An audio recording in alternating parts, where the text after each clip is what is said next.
संबंध महाराष्ट्रातील खरीप हंगामाच्या संबंधित खत बियाणे आणि पेस्टिसाइड कीटकनाशके याच्या संदर्भात एकूण संबंध महाराष्ट्रातील प्रत्येक जिल्ह्यात प्रत्येक तालुक्यात किती पाऊस झाला आहे, खताची एकूण मागणी किती होती, सप्लाय किती झाला आहे, युरिया किती झाला आहे, DAP किती झालेला आहे, त्या ठिकाणी एकूण जिल्ह्यातलं कापसाचं क्षेत्र, सोयाबीनचं क्षेत्र, आंतरपीक, त्याबरोबर तूर, मूग, उडीद, भाताचं क्षेत्र, या सर्व गोष्टीची माहिती व्यापक बैठक कृषी विभागाने सर्व जिल्हाधिकारी, पोलीस अधीक्षक, कृषी विभागाचे जॉईंट डायरेक्टर आणि ASO यांच्यासोबत महत्त्वपूर्ण बैठक झाली। आणि आजच्या बैठकीमध्ये सर्व जिल्ह्यातून जी काही रिपोर्टिंग या ठिकाणी कृषी विभागाला देण्यात आली, त्या एकूण आढावा बैठकीमधून जो जिल्हाधिकारी आणि कृषी विभागाकडून आलेला आहे, त्यातून एक कृषी मंत्री म्हणून कृषी विभागाची जबाबदारी माझ्याकडे असल्यामुळे मी नक्कीच समाधानी आहे की खरीपाची पूर्वतयारी कृषी विभागाने या ठिकाणी आणि महाराष्ट्र शासनाने अतिशय व्यवस्थितपणे केलेली आहे। या ठिकाणी महाराष्ट्रात कुठेही खताचा तुटवडा नाही, कुठेही अधिकच्या भावाने खत विकल्या जाण्याच्या बाबतीतली तक्रार अद्यापही आलेली नाही।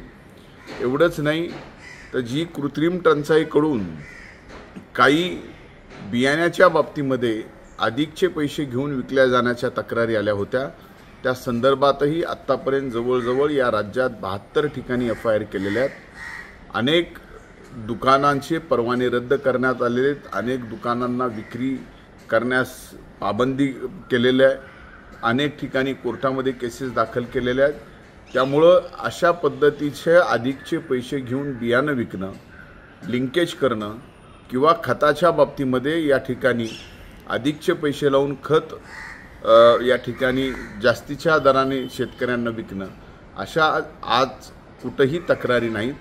अशा पद्धतीचा आढावा आज या ठिकाणी घेत असताना एक गोष्ट मात्र निश्चित आहे की ज्यावेळेस समाधानकारक पाऊस पडतो किंवा समाधानकारक पावसापेक्षा जास्त पाऊस पडतो, त्यावेळेस नक्कीच शेतकरी एकदाच सर्व दुकानावरती आपल्या आपल्या पसंतीचं बियाणे घेण्यासाठी एकत्र येतो। आणि त्यावेळेस अशा पद्धतीचं ज्या वेळेस आपण पाहाल खरीपाच्या बाबतीत ज्या वेळेस पाऊस चांगला पडला आहे त्यावेळेस अशा पद्धतीच्या प्रतिक्रिया कृषी विभागाला बदनाम करायच्या अनेक जणांकडून या ठिकाणी आलेल्या आहेत। त्यामुळं माझी त्यांनासुद्धा विनंती आहे की बदनाम करू नका। कुठं काही तक्रार आपल्याला जर आढळली तर या ठिकाणी कृषी विभागाने एक WhatsApp नंबरसुद्धा या ठिकाणी दिलेला आहे। त्या WhatsApp नंबरवरती आपण एक माहिती, जर कुठला दुकानदार, कुठला निविष्ठाधारक, कुठला डीलर जर चुकीच्या पद्धतीने शेतकऱ्यांची फसवणूक करीत असेल, जास्तीच्या दराने माल विकत असेल, तर त्याच्यावर 1 तासाच्या आत कारवाई करण्याचे आदेश या ठिकाणी कृषी विभागाला आणि सर्व जिल्हाधिकाऱ्यांना आणि पोलीस अधीक्षकांना सुद्धा या ठिकाणी मदत करण्याच्या संदर्भामध्ये दिलेले आहेत। त्यामुळं कुठेही खताचा तुटवडा नाही, कुठेही युरिया किंवा DAPचा तुटवडा नाही। काही ठिकाणी DAPच्या बाबतीमध्ये थोडासा तुटवडा आहे, तो सुद्धा 2 दिवसामध्ये या ठिकाणी पूर्ण करून दिला जाईल।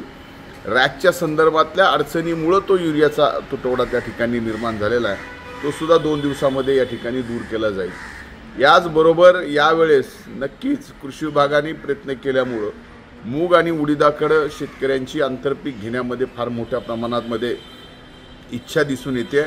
त्याचबरोबर तूरसुद्धा फार मोठ्या प्रमाणामध्ये शेतकरी यावेळेस आंतरपीक म्हणून घेताना दिसतो आहे। याचा सर्व एकूण क्षेत्र बघितलं तर आज जवळजवळ 142 लाख हेक्टर खरीपाचं क्षेत्र आहे। आणि या खरीपाच्या क्षेत्रावर आत्तापर्यंत ज्या मराठवाड्यामध्ये, पश्चिम महाराष्ट्रात काही भागामध्ये थोड्याफार प्रमाणात पाऊस या ठिकाणी झालेला आहे आणि 3 mmच्या पुढे पाऊस झालेला आहे, अशा ठिकाणी पेरण्यासुद्धा चालू झालेल्या आहेत। बियाण्याच्या कसल्याही तुटवड्याच्या आता तक्रारी येत नाहीत, खताच्या बाबतीतही तक्रारी येत नाहीत, लिंकेजच्या बाबतीतही येत नाहीत आणि आल्या तर या बाबतीत तात्काळ कारवाई करू।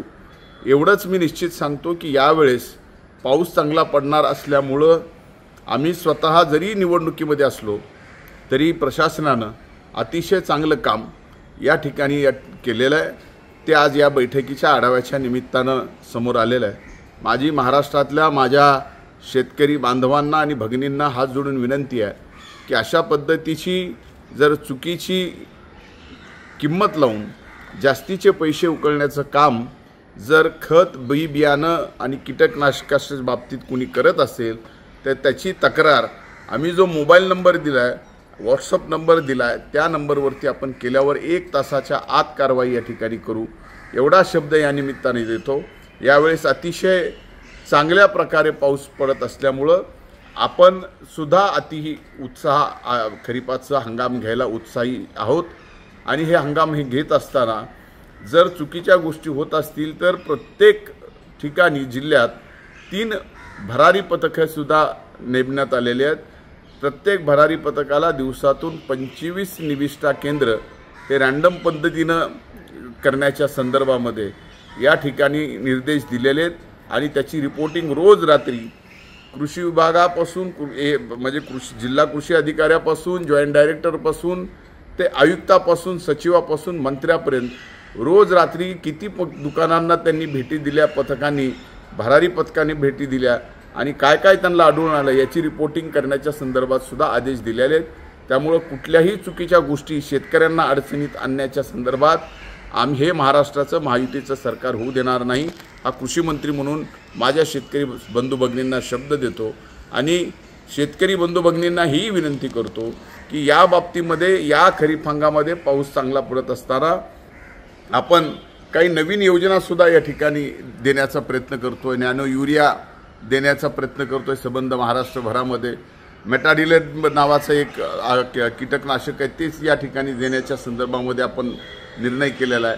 आणि ते अतिशय कमी किमतीत म्हणजे माफक दरामध्ये म्हणण्यापेक्षा मोफत देण्याच्या संदर्भातच लॉटरी काढून आपण या ठिकाणी देणार आहोत. फवारणीच्या संदर्भात सुद्धा यावेळेस बॅटरी चार्ज फवारणी आपण काही शेतकऱ्यांना देतोय. तेही लॉटरीच्या पद्धतीनं DBTवर या ठिकाणी त्या ठिकाणी लॉटरीच्या पद्धतीनं प्रत्येक तालुक्यात ही जिल्ह्यामध्ये वाटप करण्यात येणार आहे. त्याचाही फायदा शेतकऱ्यांनी घ्यावा. हे महायुतीचं सरकार शेतकऱ्याच्या बाजूने आहे.